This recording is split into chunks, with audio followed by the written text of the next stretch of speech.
how this next panel is going to work is we're going to have a number of different economic development officers from around the region discussing the things that they're doing to really promote entrepreneurship in their cities and in their communities.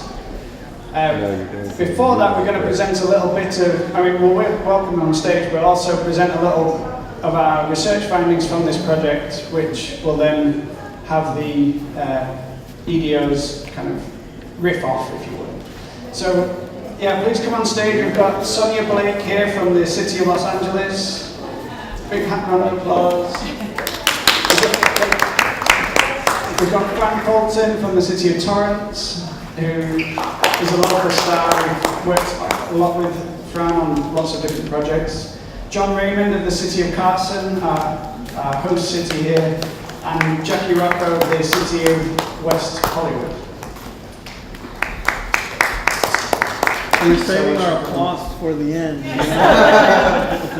Just, can you briefly introduce yourselves and talk a little bit about what you're doing to promote entrepreneurship? How little? How long are we going to go? A couple of highlights. Okay, hello, good morning. I'm Sonya Blake. I'm the Director of Community Business in LA near Eric Garcetti's Office of Economic Development. I have the honor of helping the mayor formulate and drive his policies throughout the city to help support the creation and growth of small businesses. And so that encompasses several areas at the very beginning of a company's life cycle or developmental stage. You know, there's the need for entrepreneurial training. So we have a system of business or centers that help with that. We help with access to capital, city contracting, and regulatory support to help navigate through the web of permits and licenses, et cetera, that might be required. Good morning, I'm Fran Fulton. I'm the Economic Development Manager for the City of Torrance, and I have some representatives from my Economic Development team at the city here this morning as well. We assist with entrepreneurship and innovation in the City of Torrance by trying to assist businesses when needed, help them act as ombudsmen to help them get through the process with the various departments with the city, identify what their needs are. We have an active business visitation program. We have worked with Mike Grimshaw and others in the room to establish the South Bay Entrepreneurial Center. We'll be talking about that as we move along here too.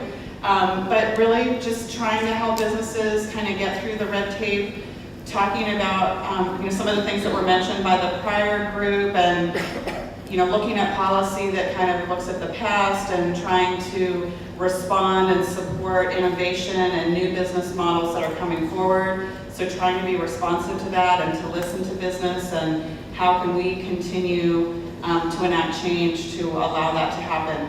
And by partnering with other entities and communicating with through the university and through the LA County Economic Development Corporation, the Governor's Office of Business Development, our Chambers of Commerce, those are all things where we can work together and kind of help a business navigate the different resources that are out there to help them grow. So I'm really pleased to be here to talk about what we're doing in Torrance. I'm very intimidated.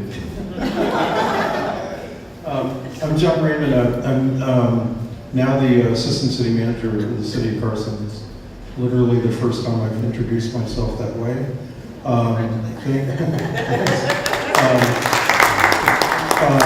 And it's Assistant City Manager for Economic Development. The City of Carson, over the last couple of years, we've been on a little bit of a hiatus on the economic development side. But we do we try to help businesses through the permitting and regulatory process, but we have not really had much of a business visitation outreach program. We do run a commercial facade improvement program, and a lot of the outreach and visitation is around visiting businesses to try to get them to accept our money, for facade improvements. And so, but we're staffing up again, and we're going to be relaunching some of those programs. we do work, you know, with the governor's office and with the state, with try to work through the COG and some of the regional efforts and things like that. Carson, and then the other thing is that we have spent a lot of time trying to understand the sort of retail analytics in Carson. And I don't know if you're in Carson right now, but I don't know how familiar you are with it, but you know, we have a mall, we have a number of strip centers, and then we don't have a lot of other retail.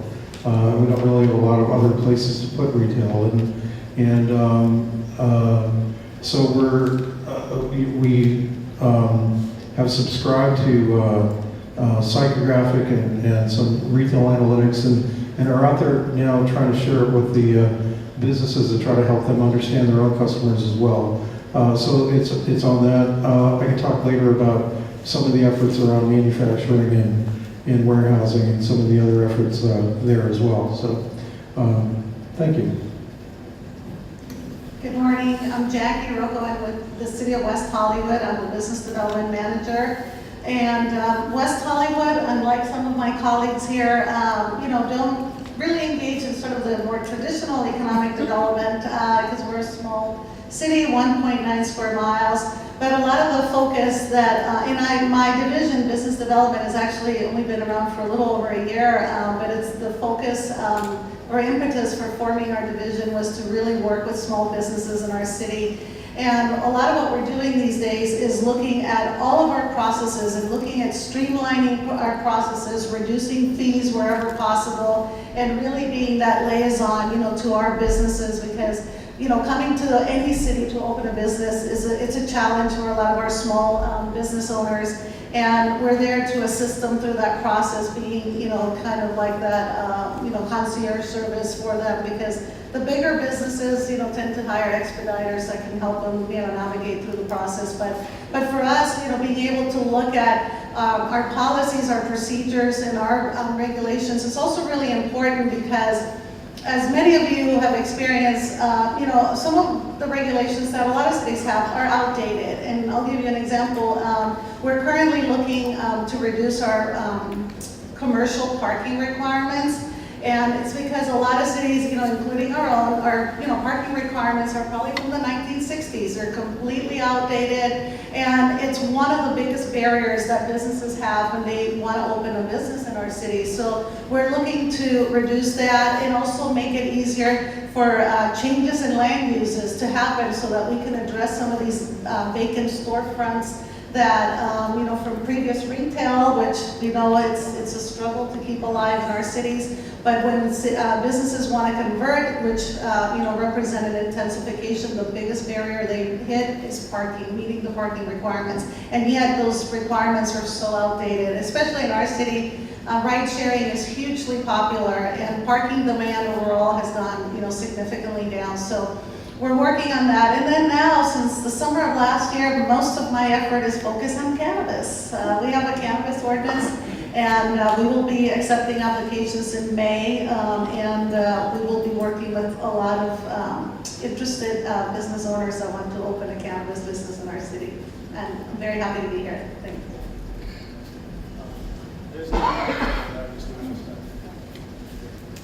So I'd like to welcome to the stage John Tamura, who's one of our excellent MPA candidates in our MPA program. John has been working tirelessly on this project and this conference, and I'm sure you've all met him at the registration. We're just going to talk quite quickly about the research findings from this project so far. So we've had two areas of data collection. One is we've gone out and looked at all of the websites for every single city government across the whole of the Southern California region, and basically tried to identify which types of programming they're telling the world about, with respect to different entrepreneurial promotion programs. And so this first bit of data analysis highlights that data collection process, where we've gone to those 215 cities. Clearly within this region, the city of Los Angeles is a major city. We also have both small cities and tiny unincorporated areas, so it's a real kind of melting pot and a real petri dish, if you will, of different entrepreneurial policies, promotion policies. Can you go to the next slide? And what we found is that, interestingly, not all of them have economic development departments. So about 60% of the cities in the Southern California region, we found evidence of there being an economic development department. That said, there was definitely, in more cases, evidence of an economic development office culture.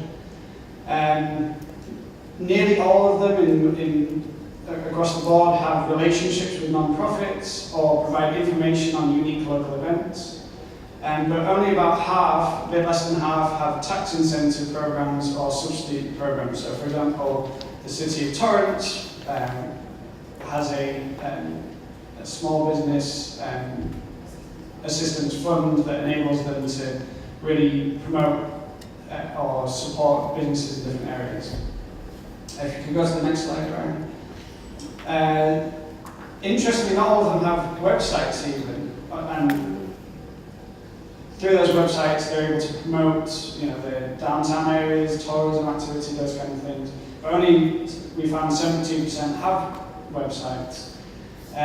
Even fewer have small, medium enterprise incubators or accelerators. So about 37% have incubators and accelerators. Many more, so the majority, 8 out of 10, have some kind of downtown or business redevelopment projects or information available.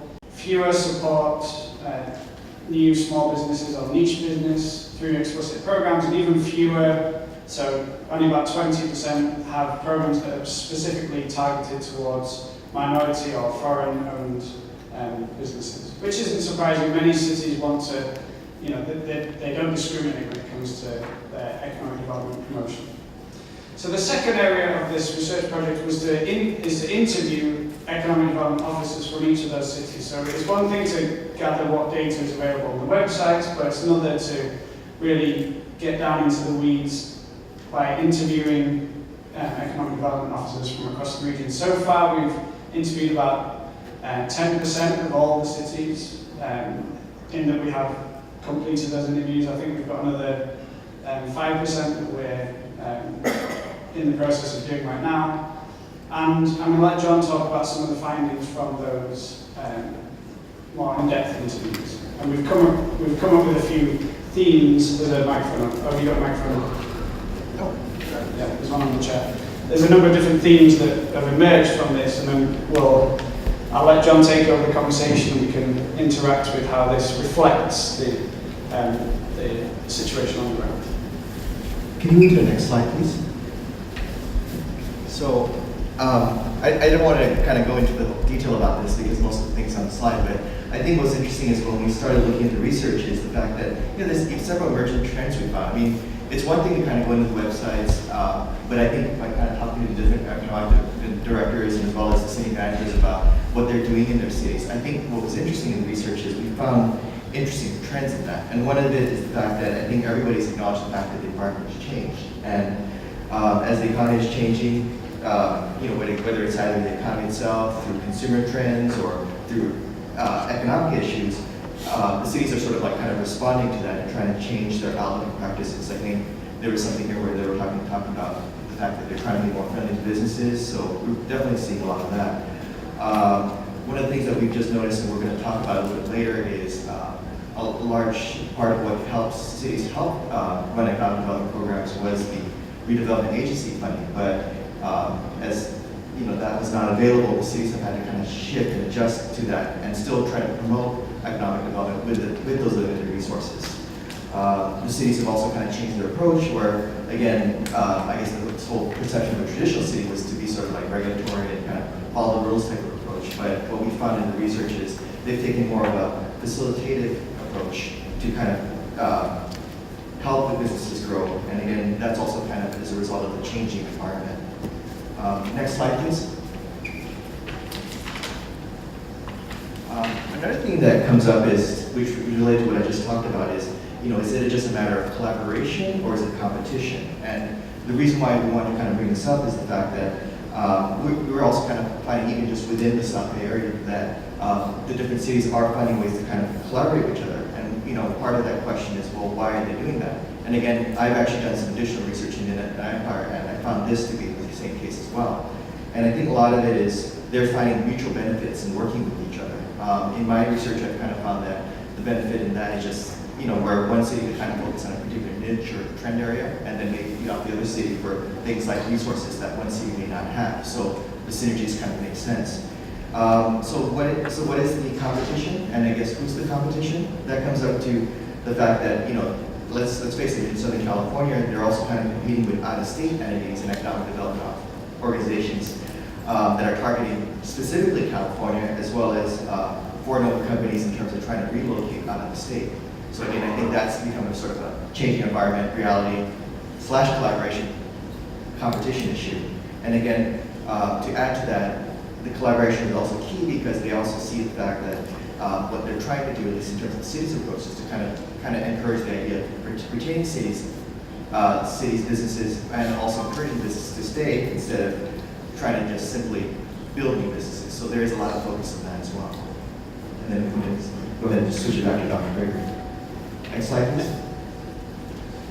Now, all that said, one of the really cool things about lots of these cities is that they're really engaging in creative endeavors. And so whether that's arts districts or downtown districts that have some kind of creative element to them, which I think John's going to talk about in a little bit, and whether it's promoting your city as a brand, so a sustainable brand, or a sustainable city, or focused around tourism, there's a lot of creativity involved in that. Another area of creativity is in terms of problem solving, so engaging with innovative solutions to engage with new actors, new stakeholders, and to solve whether that's old or new problems. That's a really important part of, I think, the work that all of you are doing constantly, is to find these innovative solutions to all problems. Next slide, please. And finally, we saw a real drive for balance. Trying to balance all the different competing interests within the city. So whether that's negotiating between different interests, representing those at times, both within the city government, the city manager's office, and the external players. But also, one thing that came through is blending different economic sectors. So some cities are going to be focusing on one particular sector or another, but many are trying to not just focus on high-tech or biotech, but trying to create a nurturing environment where there's balance between lots of different economic sectors, which enables kind of both cross-fertilization, but also a much healthier economy for all the residents and the local workers. So I'll let John lead the discussion now and sign off.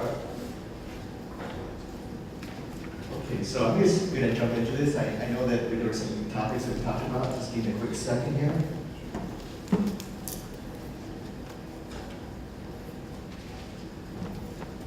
And what we'll do in this format, we'll just kind of keep it really simple, where I'm just going to kind of ask the question, and then maybe everybody will have an opportunity to speak to that and respond to it as they can.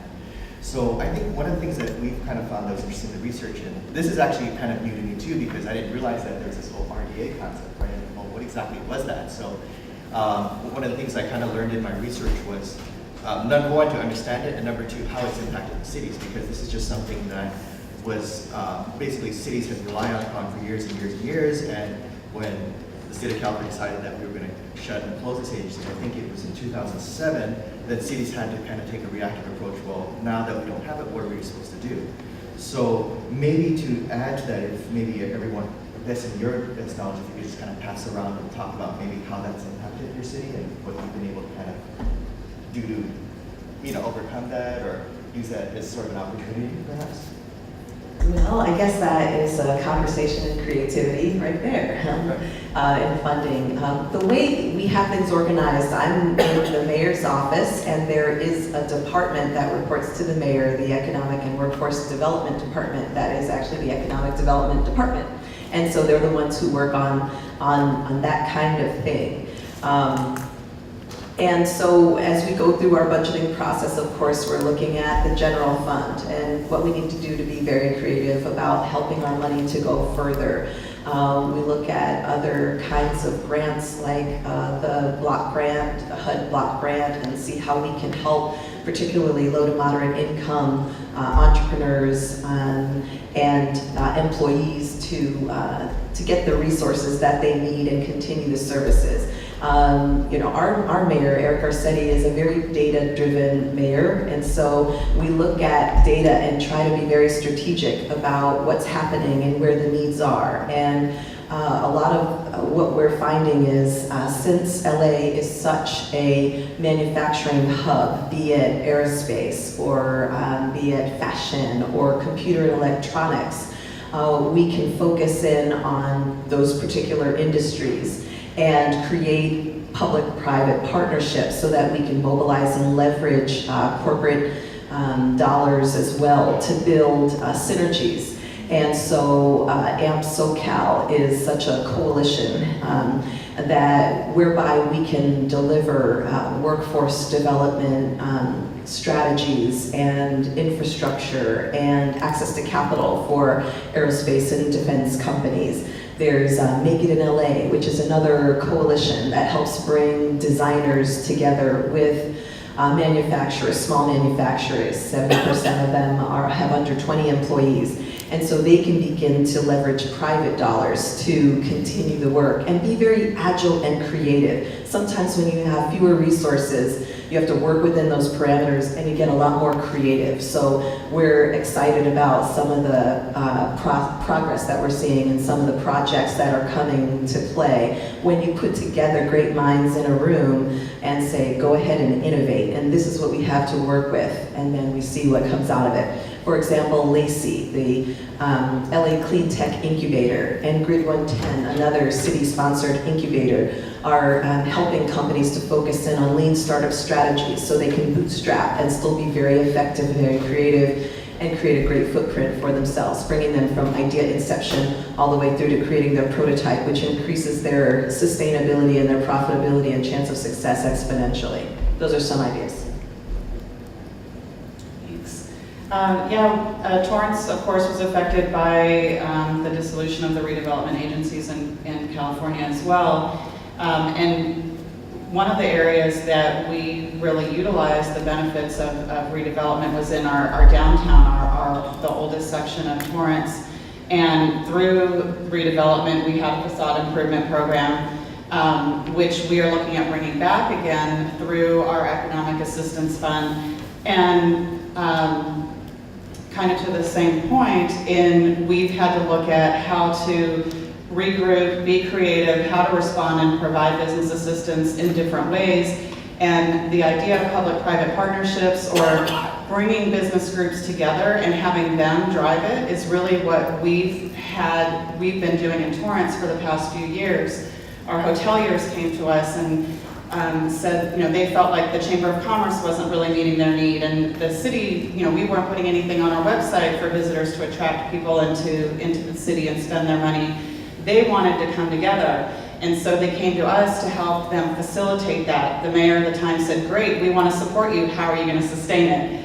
So we followed the path of establishing a tourism business improvement district in Torrance, where the 13 hoteliers came together and they charge a tourism fee to their guests that goes into a pot of money that's collected at the same time as the transient occupancy tax, but that money's paid out quarterly to that governing board of that tourism board that's run by the hotel. So they're able to dictate how that money's spent, how to market Torrance to visitors to come into our city, ultimately benefit the whole city by people coming in and spending their dollars not only at the hotels, but at the shops and the restaurants, etc.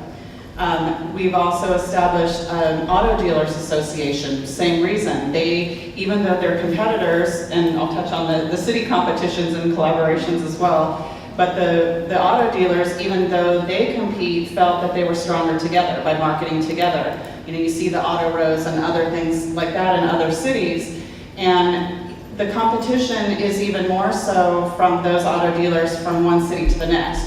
So by coming together, pooling their resources, advertising together, they're bringing more people into Torrance to spend their dollars when they buy a car at a Torrance auto dealership. And kind of getting back to the downtown, the city has helped support the reestablishment of the Downtown Torrance Association. They haven't yet formed a business improvement district, and I know Dr. Prager's group of students has done one of their capstone projects on the feasibility of that. But the fact that the business owners have come back together to communicate with each other, to work on a concerted effort to bring people into our downtown, showing the difference. It's not the mall, it's not, the other parts of town, but the reasons for people to come in to go to events, to shop, and to dine in our downtown area is something that's really exciting for me, seeing that group being led by businesses and just kind of helping support them and make that happen is really exciting. And then we also established the business incubator, and again, that's business driven. The mentors, the board members, the entrepreneurs that participate in both the incubation path and the acceleration path, they're all businesses, they're all working together, they're supporting each other, they're networking with each other. And so I feel like it's my job and our economic development office's job to be the facilitator, to help be the convener, to be the ombudsman, to help businesses get where they need to go, get out of their way, let them make it happen, and however we can be there to support and connect them up with the resources is what we're here for. So the loss of redevelopment and how cities have had to respond is probably another whole day-long conference, but it has really forced cities to be very creative. Carson, like Torrance, actually had a very large redevelopment agency. It was actually one of the largest in the state.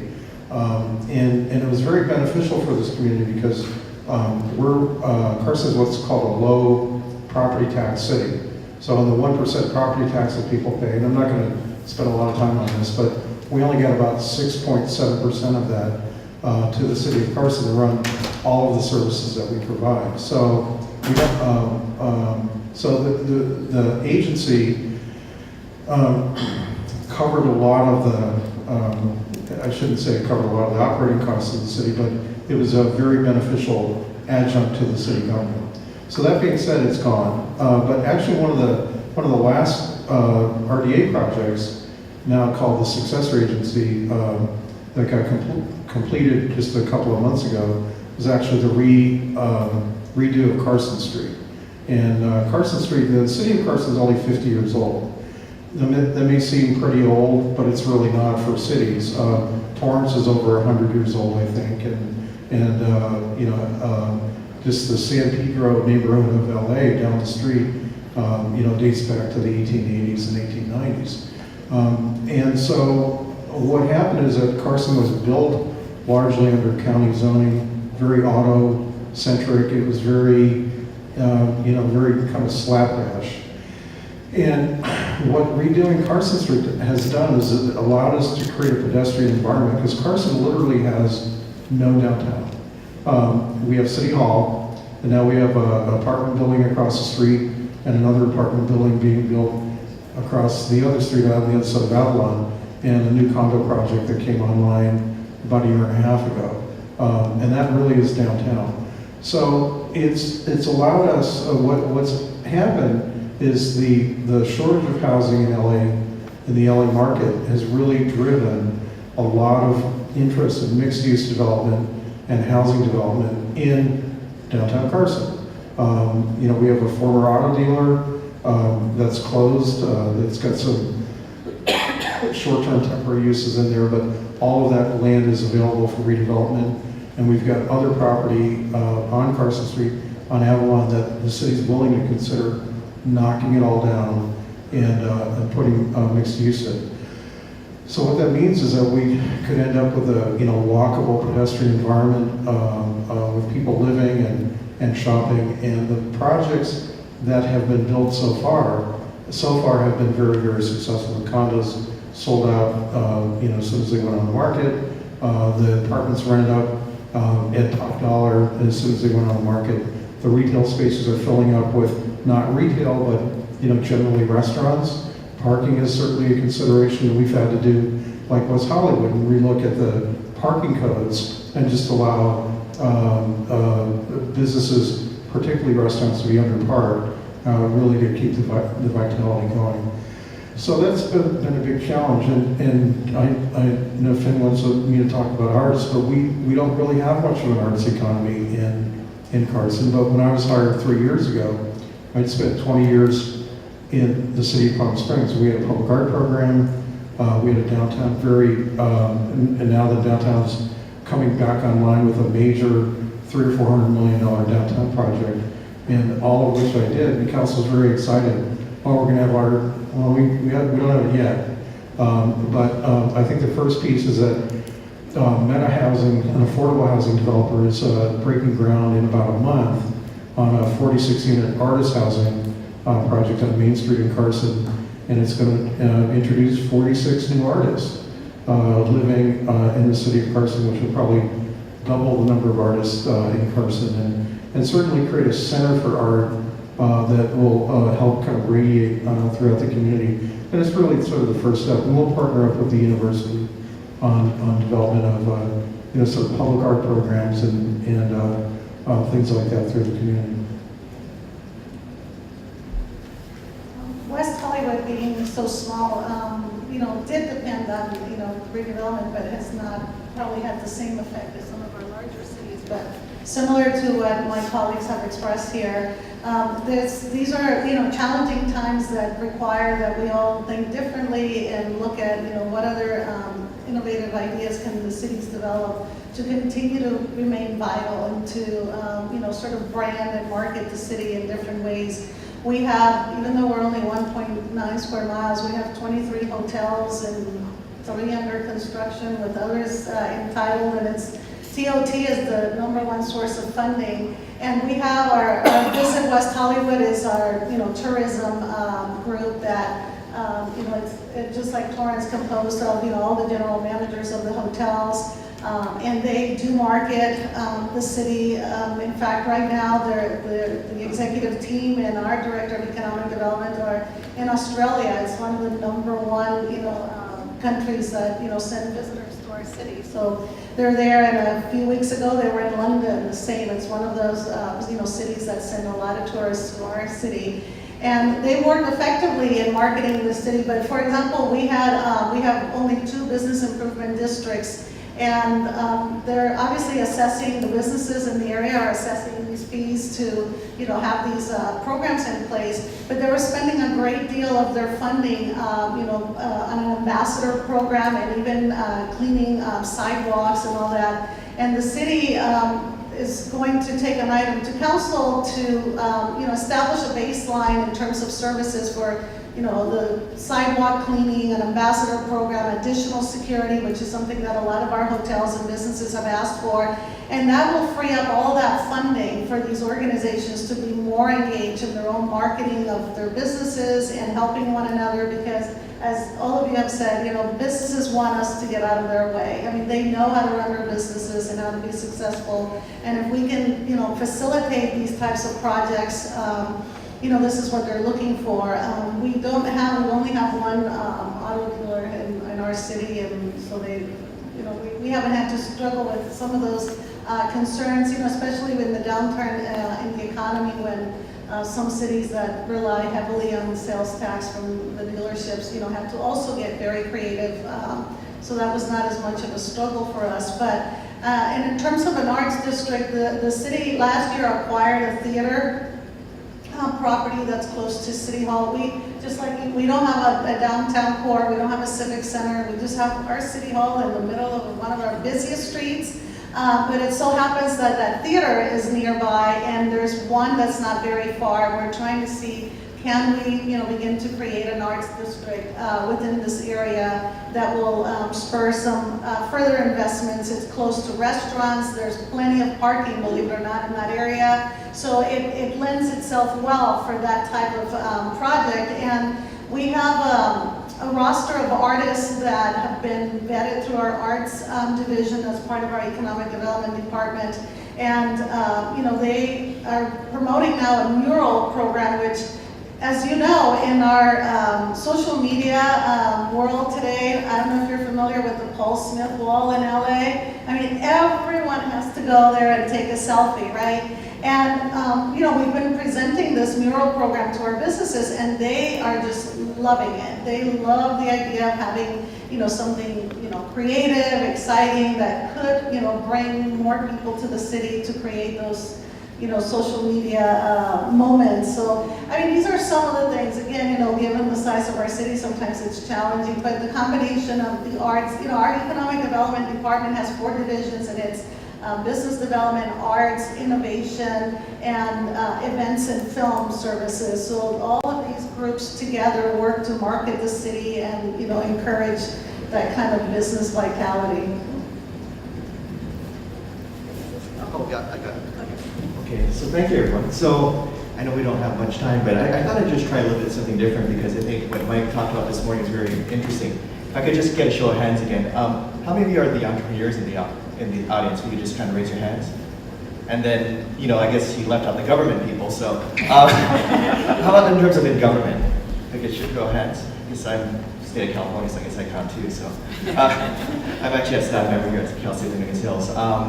But just to kind of add to that whole theme, I think what was interesting in finding in our research is the fact that, you know, entrepreneurs have challenges and struggles too, but really it comes back to the Redevelopment Agency Fund, where the loss of that is, in some ways, has become a challenge for cities. So what they've been able to do is kind of look back and look at what their existing programs is, and sort of find ways to kind of make those programs, with what little funding they have, to make them more effective, efficient, and also kind of like take a slightly different approach in terms of leadership and finding creative ways to promote businesses. So in some ways, you know, they're kind of juggling multiple things. I mean, not only are they kind of looking at the welfare of their citizens, they're also kind of looking at developers and also people that are interested in investing in the city, and then at the same time trying to address some other issues. You know, obviously they kind of take care of the social issues, like say, I think we talked about in terms of like, I guess the fact that housing is definitely a big issue.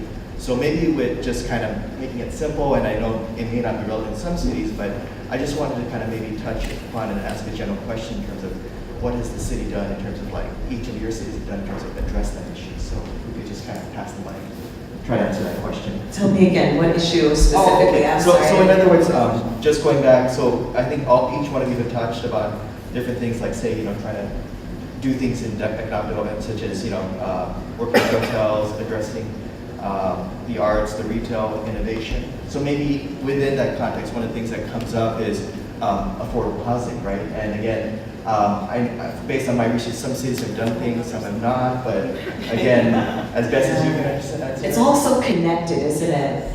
Now more than ever, I think I'm really mindful that, you know, each one of us is so interconnected. And there's this amazing nexus in entrepreneurship between creativity and commerce, but it's also this, this nexus between pain points and customer needs and delivering value and solutions. And the entrepreneur has to come up with these. And it's challenging these days, you know, with so much the challenge with affordable housing and the cost of doing business. And so what's interesting is what we're seeing in terms of entrepreneurs that come up with these ideas to meet those needs. So new creative ideas for mobility and transportation tech, right? New ideas for livable cities and smaller spaces to house people more efficiently and economically, but still preserving the dignity of every human being. These are the moments of greatness where entrepreneurs rise to the occasion for what's needed. And it's not just Los Angeles or LA County, it's looking at the world. You know, one thing we have to remember is that we are interconnected internationally as well, and there are issues with health challenges and access to clean water and food supply issues happening in the developing world that our entrepreneurs, social entrepreneurs, can take far and wide and find opportunities there and create some amazing new solutions to the world's problems. And one of the things that we do in Los Angeles is we try to shine a light on our city as the place where innovation can occur. Come to us with your new ideas for solving LA's problems, the world's problems, and let's find an incubation pathway that'll take your idea from inception all the way through development, ideation into a prototype of some sort. Let's get it tested as quickly as possible. See where we can get some public, private funds, scrimp it all together, and then test this idea so that we're not doing things the way we used to do, where you have to write this 60-page business plan and go to a bank and try to make your case and then do that. And then, 2 years from now, you may find out if it's a viable business model. No, let's see what we can do to help connect you with some crowdfunding lending. That is a program that we have now, a partnership between Kiva and LISC, I forget what LISC stands for, Association of Governments. And so looking at, how can we help augment those ideas, get them tested as quickly as possible, and then help everyone, not just tech businesses and incubators, but take those best practices from our incubators and our greatest minds, entrepreneurs and residents, and drive that information to all the underserved entrepreneurs who are starting dry cleaners, hair salons, restaurants, et cetera, in our low and moderate income communities, so that we can equalize the know-how about lean startup strategies and how to innovate. And so what does that mean for LA? That means that we need to refashion our business source centers so that they're not teaching yesterday's strategies, but they're teaching tomorrow's strategies, that we're helping draw entrepreneurs to the creativity that's inside them, but they don't even know and haven't realized yet. So what we're trying to do is transition our small business counselors into small business coaches and management consultants that can help draw out the dream that's inside each entrepreneur's idea and help draw that through and execute that as immediately and as quickly as possible. So we have our business source centers that we're refashioning and working with incubators to realign and help them to be more strategic that way. We have our business portal at business.lacity.org, which streamlines the process of figuring out what permits and licenses do I need. You go to business.la.city.org and you get some different menus, and it's an intelligent interface, and it can move you through some yes and no questions, and then you get kind of your assessment at the end. It tells you for your industry, what's needed, this, that, and the other. And then, of course, there's our Small Business Summit. Thank you, Mike Grimshaw. The mayor has a Small Business Summit every year, and it's on May 2nd. There are brochures in the back, or flyers. And that's where we bring it all together, the thinkers from the incubators to talk about capacity building. We bring the contracting decision makers for City of LA. How can you get a city contract? How can I prepare myself to get ready for one so that it maximizes my business? As well as access to capital. Not just the same old idea of what lenders do I go to, but also looking at crowdfunding, looking at the angels and what they're looking for, the VCs, looking at the small business investment corporations funded by the federal government, where you can get some equity financing, and just helping us all in this entrepreneurial ecosystem to think bigger and plan more wisely so that we get more results with less work. Thank you. Just a couple things to kind of piggyback on and to kind of circle back to John's point about housing and regional collaboration. I think too, there are amazing programs in our region, the LA City being our largest city in our region, and the county, and working with the state, the Governor's Office of Business Development through the California Competes programs, the state sales tax exclusions if you're purchasing equipment. There are a lot of great resources out there that businesses don't know about. But one of the things I wanted to touch back on is about our collaboration as a region. We, just like businesses, are stronger together and working with each other. There is a level of competition because, of course, we all want, the next great business in our city. But if it can't be in our city because we don't have the right space or whatever it is, we want it to be in our neighbor city because we are all part of the South Bay region, the LA County region. And so some of the projects that John was mentioning, especially housing, that's a huge pain point for us as, LA and the whole country. It kind of made me think of the exercise we went through recently when we put together a proposal for the Amazon 2 headquarters. And it was actually a really great opportunity for us, for Torrance, We submitted our own proposal, but we also participated on a countywide proposal that listed a few different potential sites within LA County. It gave us the opportunity to do some self-examination, to identify what are the things that we have to offer. And again, not just looking at our own city, looking in a vacuum, but looking broader, looking at our region. What does the South Bay have to offer? And if we don't have affordable housing, and it's difficult being a built-out city and trying to figure out how to shoehorn that in, and again, looking at regulations, looking at parking restrictions, looking at traffic congestion, what are our neighbors doing? What's available? What's coming online that can be an attraction for an innovative company and all the other entrepreneurs that come along, and the innovation, the creativity that comes along, and is looking for similar things, that's looking for quality of life, that's looking for housing, that's looking for an easy commute, that's looking for regional transportation. In Torrance, we're developing our transit center that is next to a rail line. We're attracting the green line down into Torrance. We want to connect that transit center to our downtown, combining the old with the new and continuing to look forward, keeping the balance that we've always been so proud of in Torrance, but yet continuing to grow, continuing to allow that innovation to happen. So with us having these types of forums and working together, roundtables, sharing best practices, learning from each other, that I think is what's going to keep LA, on the cutting edge and being the home for innovation and expansion and helping businesses grow. So it's a great opportunity. We're all struggling on trying to find the solutions together. So the housing is really interesting because if you're the classic California city manager, you hate housing development in your community because the housing costs you more, the residents cost you more than you're going to make in the property tax on the housing and all that. So there's a real push-pull.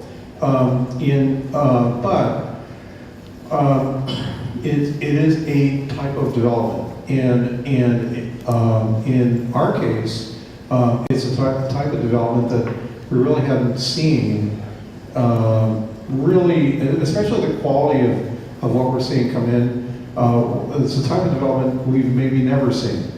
And so it's raised the quality standard for development in the entire community, the projects that we've seen.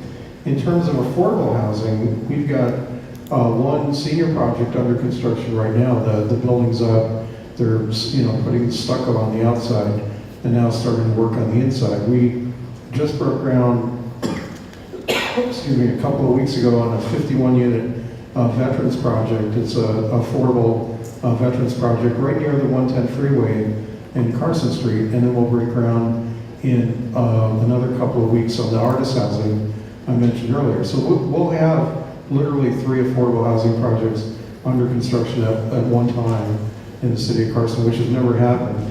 And I'd submit is probably pretty rare in all of LA County that you would have 3 affordable housing projects in one community under construction at the same time. And that's a big deal for Carson because electeds everywhere in their heart of hearts may be sympathetic to affordable housing, but don't really like it. And unless they're really educated on really the community benefit to affordable housing. And we've brought our council around, and I think they're very supportive of what we're doing. Carson's an interesting community because it's probably the single best location in all of the United States for logistics and goods movement. It's exactly equally distant between the Port of Long Beach and the Port of Los Angeles. It's got 4 freeways. It's got the 91 freeway right here, the 405 freeway, the 110 freeway, and the 710 freeway. It's got the Alameda corridor and the rail. So there's really not a better location for warehousing. Now, but that's a problem, right? So in 1970, when a lot of these warehouses were built, 70–80% of them were not warehouses, they were manufacturing businesses. They're good, good manufacturing jobs. The South Bay is really a manufacturing center, and we overproduce manufactured goods in LA County at a rate greater than the rest of the county. But that's not a local problem, that's really a national problem. And somebody talked about it earlier, in the earlier panel, about the loss of the sort of manufacturing know-how and talent, and really the sort of parts infrastructure and all that to Asia and other places. So what's replaced it is importing and goods movement. And more and more of that gets automated, and so you have very, very large buildings. And you don't see 50,000 foot buildings coming in, you see 500,000 square foot buildings come in and might have maybe 100 employees in a 500,000 square feet. So as an economic developer and trying to create employment opportunities in your community, they take up a lot of land, don't produce a lot of employment, you don't necessarily make tax revenue, and so it's a real struggle. And that's the sort of economic world we live in. But that's why things like downtowns and retail and hotels and other types of businesses like that are really so important, because it's really what helps create the identity for the community. It's what people that live in the community remember and like about their community. It's not all the warehouse buildings that they drive by on the way to the mall. And so, and to be really frank, it's what helps pay the bills for the city itself. Housing is definitely a challenge in West Hollywood. Like our colleagues here, we struggle with that a lot. And we're a built-out city, so we also don't have a lot of options to build, affordable housing. But I think, for us, we also then need to look at existing policies that perhaps can help people. Like we recently began looking at our live-work policies that had, some restrictions that only allowed one employee.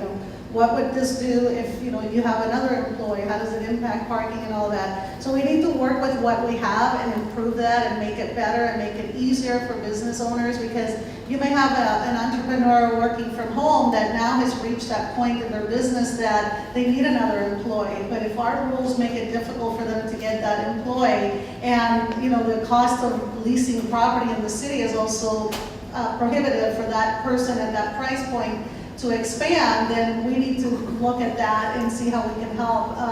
And also, encouraging the types of businesses like WeWork, where you have all this shared space. They recently opened in the Pacific Design building, 2 floors, 22,000 square feet each, like 1,000 desks. Well, we know this is what's happening. I mean, a lot of people, there are a lot of innovative, ideas and creative business owners out there that they're successful in their own right, but not successful enough to be able to come and rent a brick and mortar in our city. So, having these types of options to facilitate some of this.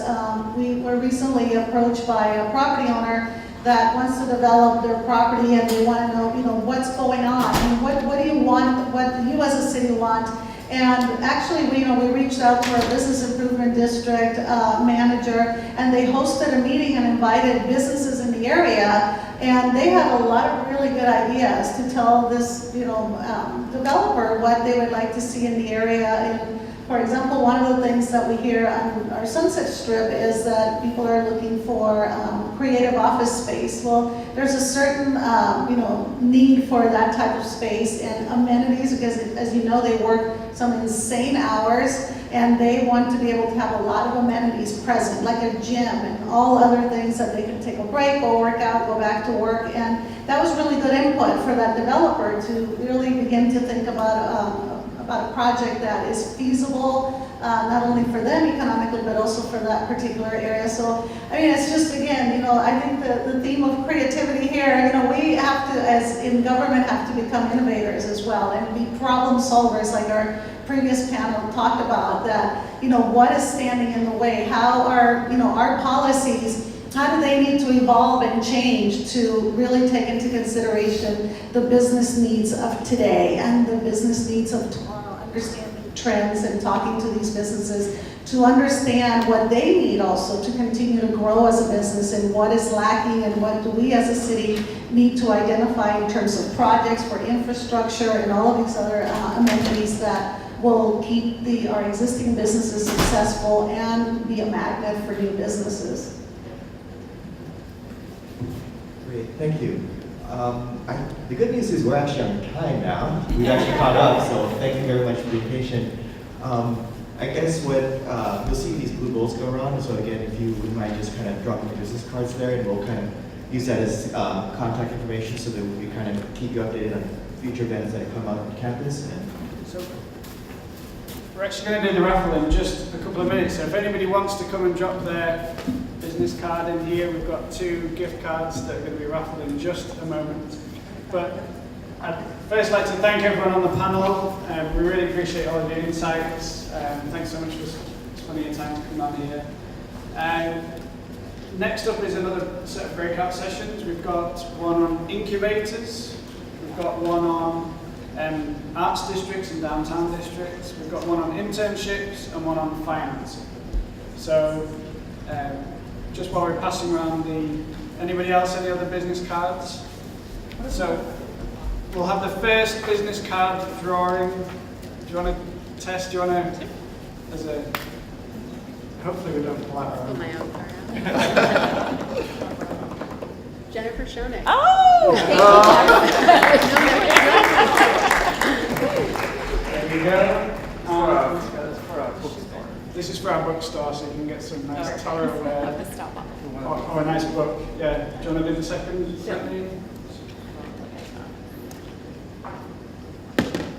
Rosa Harris. Rosa Harris. Yay!